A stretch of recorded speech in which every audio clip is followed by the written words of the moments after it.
क्या आपने कभी सोचा आपको स्कूल, कॉलेज, यूनिवर्सिटीज़ के अंदर पैसे के रिलेटेड कोई सब्जेक्ट क्यों नहीं पढ़ाया जाता? आपको क्यों नहीं बताया जाता कि पैसा क्या है, पैसा किस तरह से काम करता है, पैसे को कौन बनाता है और किस तरह से आप बहुत ज़्यादा पैसा बना के फाइनेंशियल फ्रीडम को अचीव कर सकते हैं? एजुकेशन सिस्टम दुनिया की बहुत सी पावरफुल ऑर्गनाइजेशंस और गवर्नमेंट्स की तरफ से बनाया हुआ एक सिस्टम है। ये ऑर्गनाइजेशंस कभी नहीं चाहती कि आप फाइनेंशियल फ्रीडम को अचीव करें। ये ऑर्गनाइजेशंस कभी नहीं चाहती कि आपको एजुकेशन सिस्टम के अंदर पैसे के रिलेटेड किसी भी किस्म की इन्फॉर्मेशन प्रोवाइड की जाए। इसीलिए आप देखते हैं कि एजुकेशन सिस्टम के अंदर आपको 16 से 17 साल फजूल किस्म की इन्फॉर्मेशन पढ़ाई जाती है और आपके ज़हन में एक ही चीज़ डाल दी जाती है कि आपको अच्छे मार्क्स लेने हैं ताकि आपको अच्छी जॉब मिल सके।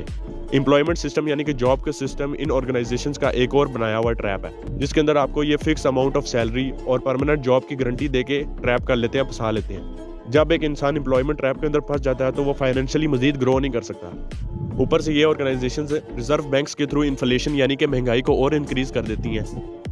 ताकि अगर एक इंसान अपनी जॉब से 50,000 रुपया मंथली बना रहा है तो उसका 50 का 50,000 उसके घरेलू अखराजात में खर्च हो जाए और at the end of the day उसके पास इन्वेस्टमेंट के लिए 1 रुपया भी ना बचे